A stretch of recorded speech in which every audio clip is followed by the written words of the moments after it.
Good afternoon here, Nancy in Lafayette, Indiana, reminding you that if you dream it and believe it, you will achieve it. I'm also asking you, if you like my videos, if you will go to my YouTube channel at Nancy Dream It, Believe It, and like and subscribe to my channel so that I can hopefully get 100 subscribers before long, and YouTube will show my videos to other people. I wanted to talk today about accurate thinking. Napoleon Hill is the one that I've been doing my videos on, and he had a lot of good information. I actually first learned of Napoleon Hill when I was doing the training for Combined Insurance Company with Clement Stone. And I was privileged to meet Clement Stone, who was one of the most positive people that I've ever been privileged to meet.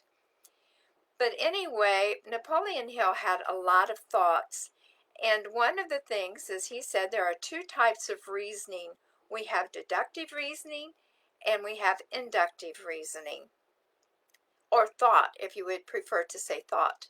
Inductive is when you are making assumptions. You assume something is true, but there's no real fact to back it up. With deductive reasoning, there are facts, and you can check things out, and you can check the accuracy. Scientists are known for being some of the most accurate thinkers in the world because they try to remove their personal biases and check out the facts. The one thing that God made us with that no one else can control is our thoughts. Our thoughts are under our control, and they can be used wisely or unwisely. I believe accurate thinking is a moral duty. I remember as a little girl, I ended up in the hospital, and my father had always been very prejudiced against Black Americans, and I was scared of them. And I had my mind changed during that hospital visit because I had the nicest African American nurse, and she was just wonderful to me. I could have not asked anyone to be more kind. And at that point in time, I learned that sometimes what other people say is not always accurate. Accurate thinkers, they don't accept any political statements, any religious statements, or any other thought, regardless of a source, until they've proven it, until they've carefully analyzed it, and they've determined that there is some fact to it. What is it? Facts have to be separated from just information. There are two ways to determine accurate thinking. We can separate it into fact versus fiction. Sometimes I like to read a book, that is fact. Sometimes I like to read a book, that is fiction. But it's very important for us to decide whether something is factual or whether it's fiction, whether it's important or whether it's unimportant. Accurate thinking in your life is the way you want to live your life the way you want to, not how others want you to live it. So when we're thinking about ourselves, we need to be able to separate those things that are influencing us because we've always been told. I know some children have a problem because they've always been told they're not any good, they can't be successful. So they grow up using this, saying it's a reason, but really it's an excuse. And there's a big difference between a reason and an excuse. You don't have to accept what other people say. It's up to you to determine your own reality. Up to you to master your emotions before you make any important decisions. Your power of thought is completely under your control. You must think accurately to use this power of your mind. No one else thinks for you. Emotions are not reliable. I can be happy one minute and something can make me sad the next minute. So before I make a permanent decision or a major decision in my life, I need to decide, am I doing it on facts or am I doing it on emotion? facts are available to us if we are willing to hunt for them.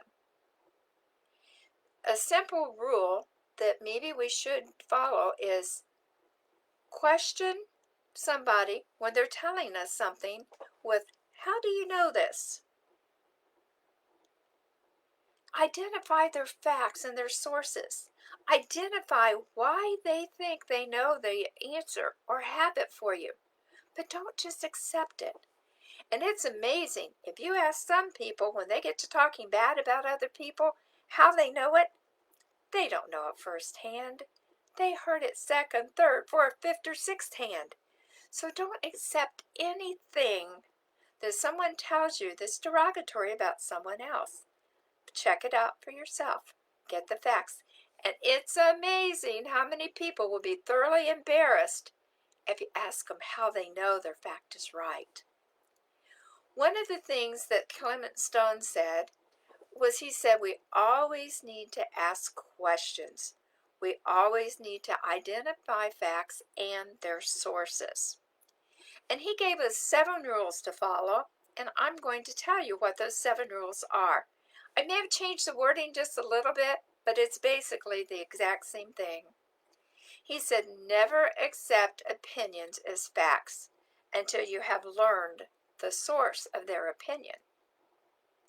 Number 2, he said, remember, free advice must be examined before you accept it, because a lot of times free advice is just that, free. Number 3 was, alert yourself when you hear someone speaking bad of someone else. Find out where their facts are. Ask them how they know it. Number 4, when asking for information, do not get a hint of what you want the answer to be, because people are very satisfying. Sometimes they will tell you what you want to hear, whether that is really the answer or the fact or not. So be very careful when you're asking something that you don't give a hint of what you hope the conclusion will be. And number 5 is, remember, anything in the universe is subject to proof. If there's no proof that something exists, then more likely than not, it doesn't exist. So always want proof before you accept something. Don't accept an idea from someone who's not given any proof. And number 6, truth and lies carry with them a means to identify them as such. If you really investigate what somebody's telling you, you can tell if they're telling you the truth or if they're lying to you.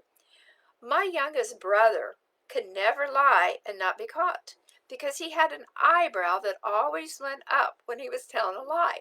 So all you had to do was just say his name and say, okay, you know you're lying to me, that eyebrow's going up.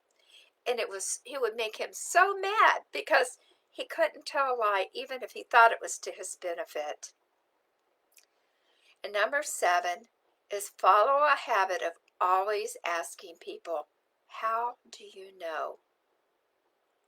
We should each study ourselves carefully, and we need to realize our own emotions and how we think about things, because you know what? Your own emotions can be the thing that's holding back your success more than anything. So let's practice accurate thinking so that we don't hamper ourselves with our biggest handicap, our emotions. I hope that you have gotten something from this video today to think about. I hope that you will subscribe and like, and if you want to know when I'm on next time, hit the notification bell below. Thank you, and just reminding you again that God has given each of us unique gifts to inspire, inform, and delight. May God bless you till we meet again. God bless you, my friends.